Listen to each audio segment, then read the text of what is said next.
admitting people here. We're just at 6 o'clock. I'm here with Andy Stout of Adventure Lab. And we already started talking in the chat, and I already put the live tracker up for the Stagecoach 400, although it doesn't start for another 7 days. But if you guys want the link so you can follow people's adventures, we'll talk about it in a minute, but I already threw that in the chat. All right.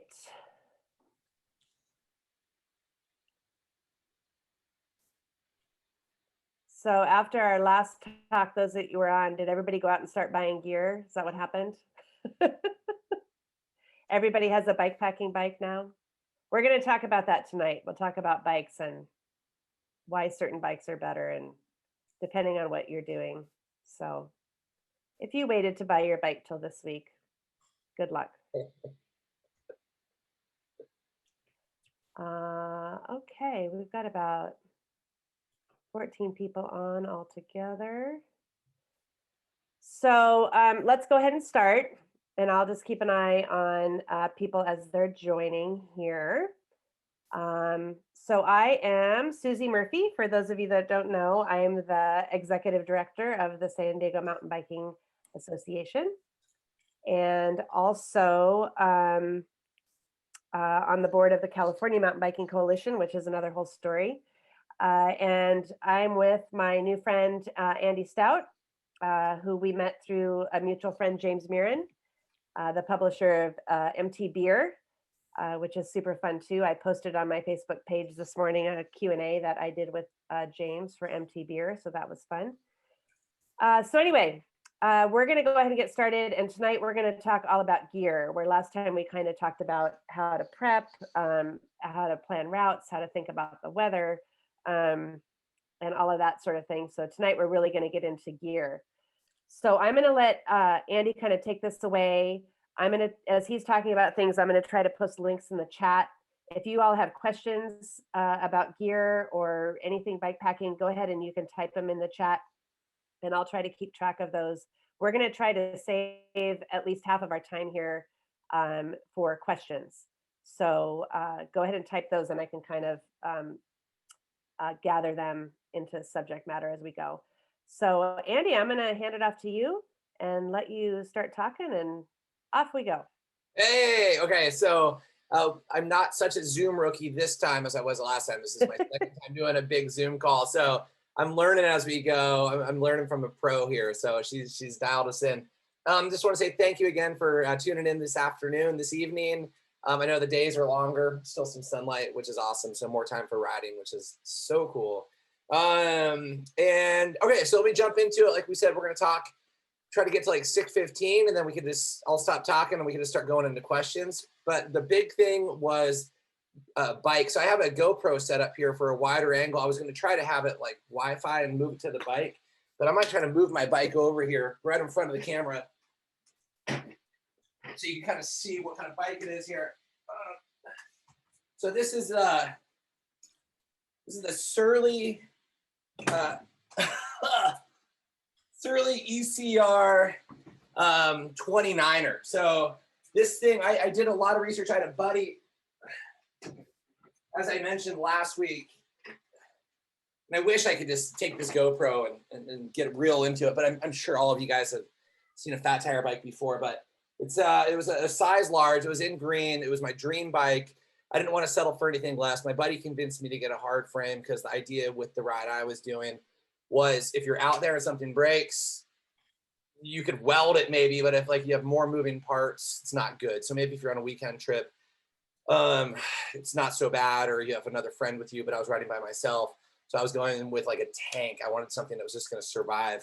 So this bike came with a different set of tires on it. I ended up switching them out to these Maxxis Chronicles. Well worth the money. I did it up in Lander, Wyoming. And I could show you actually a photo of what happened to this rear tire. It was pretty insane. The whole sidewall blew out and the integrity of the tire wouldn't hold anymore. You guys could see that there. So you could see it was like I had the tape inside, and then it was like the slime. These are the old Surly 29ers. And I actually, at this point, you could see right here, I had a tube that I had brought with me, even though I was running tubeless, as a backup. And then even the tube, the actual tire, the bead wouldn't hold. And I mean, you're not going to carry a whole extra tire on the 29er. It was just insane. So that was a real, you think you prepare for everything and then something like that happens. So that was just one example. So running the 29er, I picked this thing, rigid frame, as I mentioned, because it was just indestructible like a tank. Nothing actually happened to the frame. The bike worked perfectly.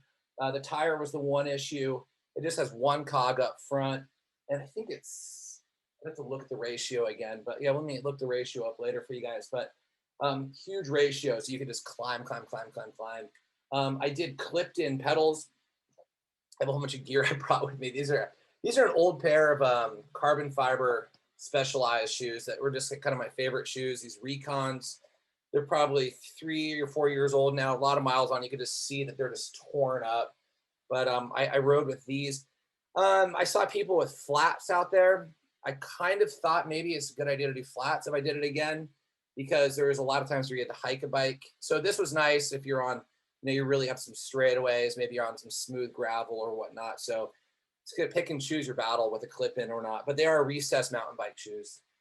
And so the pedals, clip ins, and then a seat. I went with the Brooks. It worked perfectly until I hit a lot of rain, and then it just absorbed the water. So you carry this stuff. It's that proof ride, and it kind of treats the leather. So just thinking about all the little ins and outs, because otherwise your seat's gonna be falling apart. And then once again, you're spending hours on the seat on the Great Divide. So, and you guys all know about undercarriage takes a beating. So, and then with that being said, I mean, we could dive into other little things earlier, but we talked about this last time. It's the D's nuts. I mean, there's a few different brands of this stuff, but this is something that saved me. So right now, kind of sitting next to me in my bike is a whole bunch of little things that I thought were my favorite, most essential parts to the bike ride. So going back to the bike, the handlebars were kind of unique. These are these specialized, they're not specialized, but you can see they're kind of, they have these weird, like, they're really good for attaching stuff, but they're not so good for comfort. So I know some people that have raced it have used, without falling over, have used drop bars. And what other people I've seen is they've taken tape and they've taped up here. And I've never been a fan of aero bars, but I wish to God I had aero bars on this thing. Or I've seen people even put foam. Because what was happening is the palms of my hands after so many miles was just tearing up. I couldn't feel these pinkies or these two fingers on each hand because the nerve was just hitting. And I switched out the grip. I kind of mentioned that on the first one, but I wish I had a lot more padding. On my other touring bike, I have double or triple wrapped some of the padding because your hands are just taking a beating. And then obviously wearing a pair of cycling gloves that I have in here as well. So, I mean, other than that, the bike is really basic. I mean, if you guys know Surly, they make amazing bikes. I think the price point on this thing was $1,900, so it didn't break the bank. I watched some videos before I went on the Great Divide, and some people were, I mean, they're racing, right? I wasn't racing. They had the carbon rims and all this stuff, you know. They had a suspension seat post. One more thing that would break, though. So the neat thing with this bike's gonna last me for forever. I don't know. It's gonna. It would take a lot for it to beat it up. And the nice thing about the Surly is they have these little things. I think they're called barnacles. You can see them here. They're all over. That's why I have everything mounted up here on the front of the bike. They call them barnacles. So they have like a lot of places where you could add your pump, different cages, different ways to attach things. It's just like you can make it your own bike packing bike, and that's what I loved about this bike and why. Hey, Andy, you know, it's like you're mind reading the questions that are already coming. So just can we kind of address some of them as you're talking about the bike? So Tina asked, best frame, titanium, carbon, or something else? What is that Surly? Is that Steel. you have? Steel. Steel, that's, yeah. Yeah. And I would assume that for bike packing in general, a carbon frame probably isn't the best. I would I probably not. Like I said, some of the videos I saw there, nobody I saw riding the Great Divide had a carbon frame. Everybody had really similar bikes to this. The things that were different is people had suspension up front, and that would definitely come in huge because there were some sections, and even here in San Diego, let's say we're just doing a weekend getaway, and you're out there in unsupported or some of the, I don't know, the back roads, the gravel roads, and you get that washboard. I'm not gonna Mhm. lie, there was some moments where I was about to lose. Well, You're and like, a yeah. follow-up question was rigid or hardtail. I Oh, mean, hardtail. The entire, there's no suspension. And yeah, but oh, do you find that you see most people that are bike packing are riding rigid bikes? Don't you think more than I would say than more rigid, and then if anything, they would have suspension up front. And I heard, I guess there's some suspension you could lock out in the front if you want. And then the idea with the 3-inch tires is you would run less air depending on what terrain you're in. And then that acts as your suspension. And I'm not gonna lie, probably 80% of the ride, I was like, this is the best bike I've ever had. And then there were some sections where you're going through some single track or kind of digging through a really rutted road, or you're on some kind of washboard and you're like, I wish I had a full suspension. So on a long ride like that, it's hard to win in all scenarios. But if you're just doing a bike pack maybe for 2 or 3 days and you have a shorter distance and you know your terrain, you can maybe specialize your bike a little bit better. cool. Do you want to do a couple tire questions? Sure. So somebody asked about if tire inserts are worth the weight penalty. Tire inserts. Those are the, remind me what they are again. Like I would assume Cushcore or something like that. I think Okay. I didn't run with any of them. I just run, like, it was literally just these, I mean, I guess for flats, right? Is what we're talking about here. Tire inserts. Yeah, Mhm. I guess something I didn't even use. What I was using was stands, Yeah. and I had never had an issue. As soon as I got these Chronicles put on, it was like a dream. So I think they're about $110 each, so it costs a little bit more. But after you put them on, it's like you almost just forget about it. And then Mhm. I ran with them. I had CO2 if I really had a bad flat, and I had a little patch kit that you just kind of jam in there in any hole, and then you could either CO2 it up. And I also carried a hand pump. Yeah, those are awesome. The little things that you plug into the tire. I have some of those. They're almost Yeah. identical. They're almost identical for car tires. I've seen them fix Yeah. tires like that down in Mexico and stuff. They just jam it Mhm. in there, twist it, pull it out, trim it off, and then away you go. And then what do you think about like so we all most of the time are riding our bikes without a whole bunch of weight and gear on it, but how do you have to consider tire pressure once you have it all loaded down? So I ran this thing. I think the PSI on these could run a little bit more. I was running it. I was always running a little heavy, and I would just kind of sacrifice. I was running about 25 to 30 pounds in this bike in this setup, even with a fully loaded bike. And I weigh about 185, something like that. And it depended on the day with how much water you're carrying and whatnot. And then you usually when I got to town, I would usually air it up. And then if you're coming into a really rough section with a lot of washboard, I would air it down. So I usually kept Mhm. it fairly full though, because obviously lower it is, the more resistance you're getting.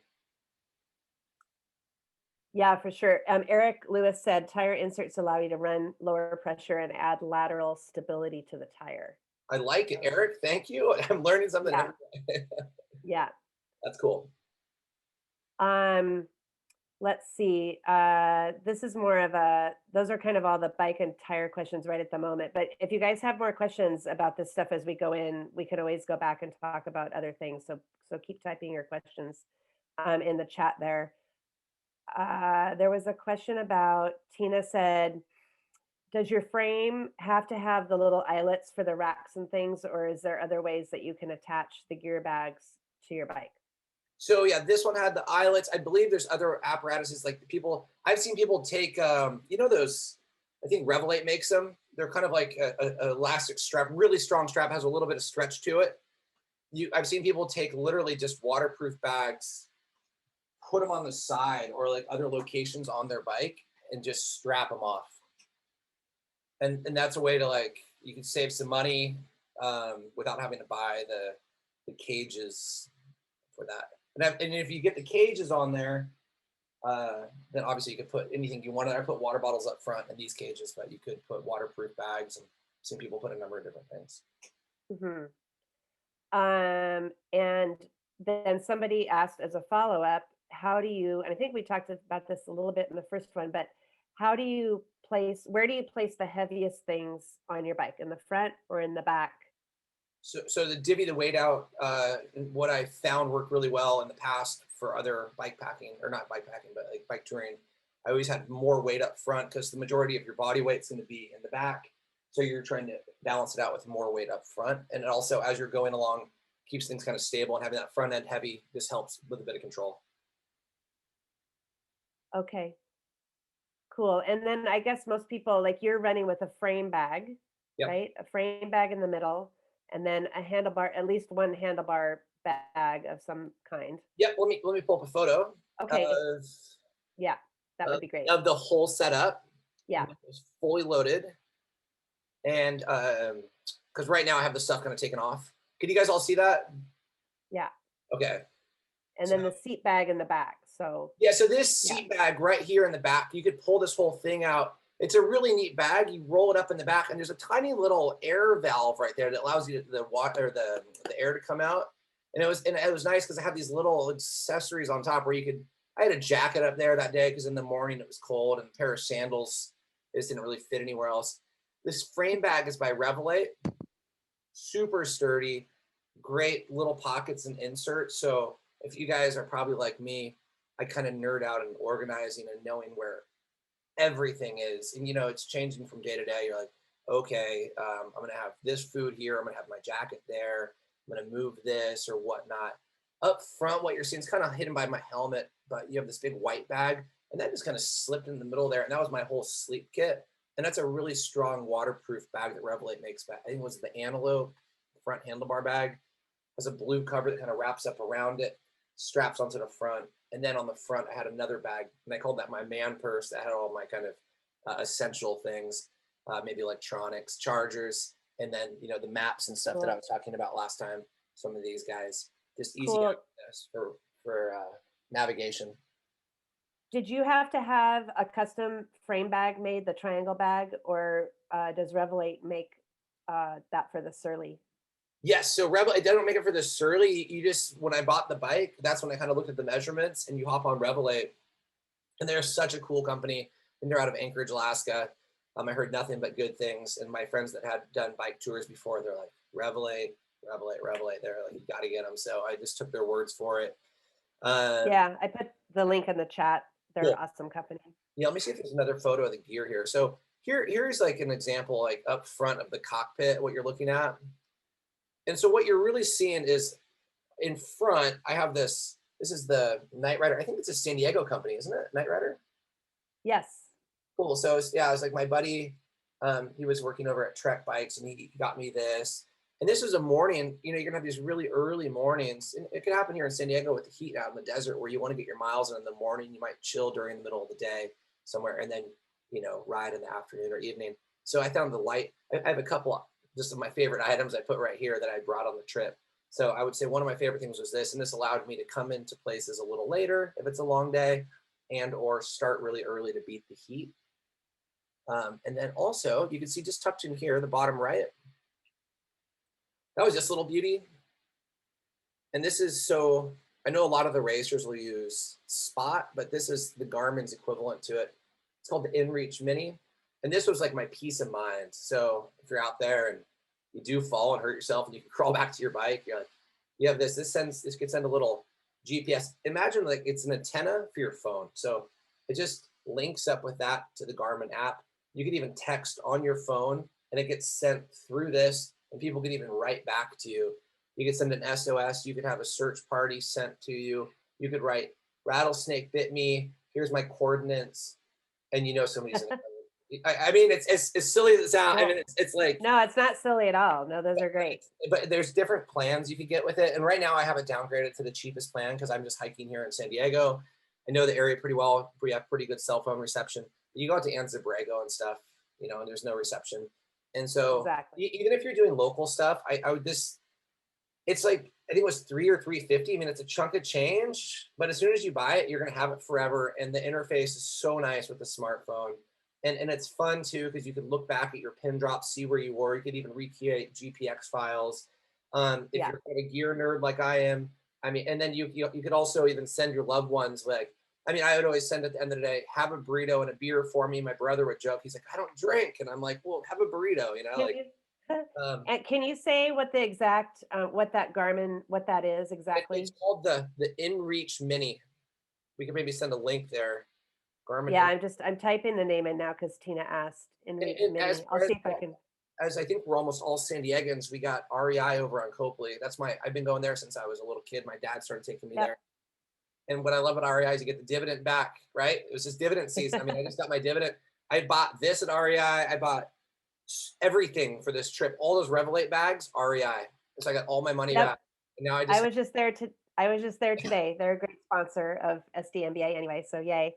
Somebody asked what kind of handlebar are you using? Like in the picture there, does not look like a straight bar. so that was just a regular handlebar that came on Surly with this bike. They thought that that was the best bar for this bike.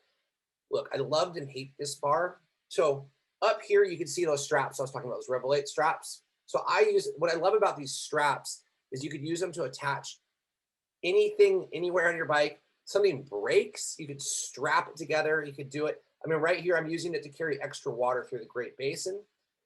What I've seen is people put foam pads on these bars in particular up the top here, so you can lean. And what was happening, like I mentioned earlier with my hands, I only had so many positions right here. If you see where my cursor is, you only could do so many things. And after a while, Mhm. you're just taking a beating. It took me months to get feeling back in my fingers. It was crazy, but I kept on going because I was like, well, what am I going to do? Right. So can't stop for that. But I think on the next trip, that is one big thing. And I wanted to mention that today. I personally would get different bars in this. These were great for the amount of stuff you can put on them. But for really longer distances, I would think something else. Cool. Well, we're gonna have to hire Michelle and Bob because they're over here just like answering questions. But thank you guys for that. Oh, yeah, there you go. Tina had asked about how could you use a dropper post while you're bike packing, and depending on your setup, you pretty much can't.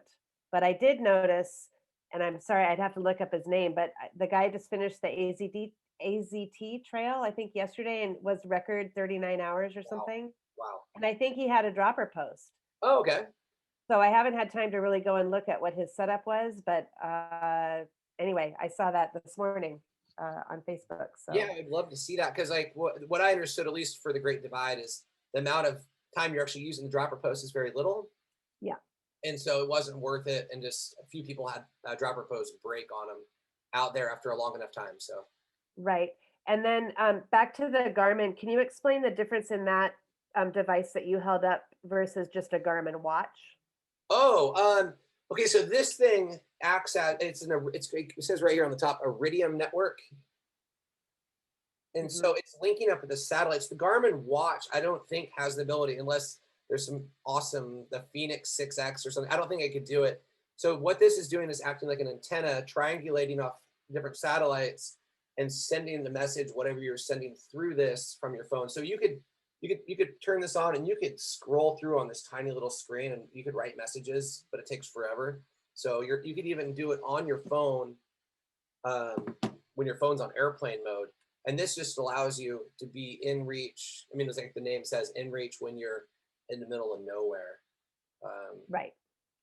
and that's Okay. it's more just peace of mind. I have a buddy, Chaz. He works at REI here doing some of the programs. Him and I were comparing notes a lot of time on gear. I mean, he doesn't do a lot of the biking stuff, but he does a lot of long. He did the PCT and stuff, and he had one of these on the PCT. And he said it was one of the best things. He's like, you got to get that. And the battery life's insane. You can set the tracking points for different amounts and stuff. So Cool.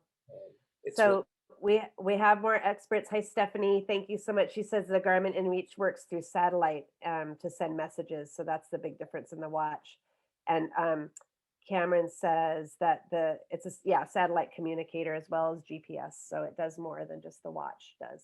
and the watch is just, Um, yes, I guess, yeah. So this one, yeah. yeah. So I think between conversations and questions, I didn't see, did I miss anybody? If anybody wants to chime in to just ask a question, that's okay. I'm gonna just go back through the chat here and see if we missed anything. Bum. I wanted to share a couple of things too. Oh, a couple of people said they're more petite riders, like 5 feet tall. So they're kind of wondering how they would on a smaller bike with a smaller frame and all get everything that they need um, in there. But people had some ideas about micro pannier bags and different things. So I think just everything has to be scaled down somewhat. You know, down, and you could put more on the sides and the back. I've seen people put things in the back of the bike on the sides. Yeah, yeah, that would be the panniers, I guess. Yeah. So I'll keep looking for more questions before because we want to kind of end at 6:30 to honor everybody's time. But I wanted to share a couple things that are going on. I'm going to put this link in the chat for the Julian Bikepacking Challenge, which some of you may know. This is my friend Rich Wolf and Julian, with who's he's really old. He was bikepacking when dinosaurs were roaming the land. Don't tell him I said that. But he was doing bikepacking before it was even really a thing. So that website, Julian Bikepack Challenge, has his routes that he's worked on over time. It has a beach route, a desert route, and a mountain route, and then the BFL, which is like the big fucking route. It's like the whole thing. So he has a lot of information. He's a wealth of knowledge. So that link I just put in there, that might be helpful for if you're looking for some local adventures. And then I already put this in the chat once, but I'm going to do it again. The Stagecoach 400, which is a local and supported unofficial event, begins on the 9th. So 7 days from today. Is that right? Yeah, the 9th. So this is the live tracker. You might want to put a little bookmark on your computer. It's kind of interesting to see if you know anybody that's riding it. If you have any bikepacking friends, they might be on that list on the right. And then as they start, you'll start to see their little initials on a little flag going around. They're starting in Julian, and I'm pretty sure they're going clockwise, I believe. So anyway, it's kind of fun. If you've never followed a tracker like that, it's kind of interesting. So, gear party. Would it be, who's this? Tina. Tina wants to have a party. Would it be possible to do a gear party in a park at some point where everyone who got a bike packing setup and was willing to show their stuff? That'd be super fun. It'd be so cool. Right? Everybody could come and kind of show how they pack or what they do. That'd be really neat, huh? We should think about that, Andy. I like it. Yeah, that'd be fun, Tina. I'll bring the beer. Just kidding. Well, I think that's the funnest part. Just, I mean, as you guys know, you guys are all avid cyclists, it's just, there's 100 different ways to do it. I did it this way, but there's so many different ways to do it, so many different gear choices, and it's just about getting out there and having fun. It's a blast. Yeah. And for sure, you're gonna learn from your first time. And I've told Susie, I've only done one ride, one bikepacking ride. It was the big one, a giant one. but I need to. I mean, I've taken this bike out here gravel riding to San Diego, but I want to get more rides. And I had broken my foot, so I was telling her before we started that I've been doing more trail running and hiking just to try to get my foot stronger. But I want to ride more so bad, and I want to ride more in San Diego, and it would be cool to meet you guys and link up and share gear tips and do a ride somewhere. Maybe. Yeah, it'd be kind of fun to maybe pick like a central spot, like I don't know, Balboa Park, and then maybe people could ride in, like kind of semi-pack and kind of ride in just for like a day, and then share what they have and to get ideas. That would be really fun. Totally. So we'll think about that, Tina. We'll talk. What else? We have about a minute left. Let me see if there's more messages. Or Penasquitos, Tina said. Tina, that doesn't give you a very long ride. You live right there. Bob says there's a lot of info on DIY bike pack gear, also called MYOG, make your own gear. And a lot of my friends have also done bike packing. They've done there's a road, and I butcher it. It's called the Cartata Austral. It's like the length of Chile, and it's supposed to be this incredible bike ride. I know with COVID right now, it's hard to think about doing something international. But these guys have been bikepacking, and they inspired me to bike pack, and they had made a lot of their own equipment on their bikes.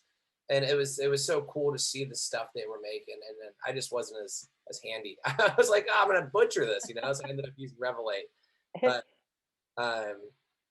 like I said, a million different ways to do it, and Yeah, they were made their own frame bags, and they're cool, and they're really yeah, different colors, and it's fun. for sure. There's a lot, like Bob says, I have other friends that have sewn their own bags with their sewing machine. I'm not that talented, but people do that. Um, and make it really DIY, which is super fun. Eric has a last question, and we could probably close out on this, but he says, "Pack your fears. What's the most obscure item you brought that you used?"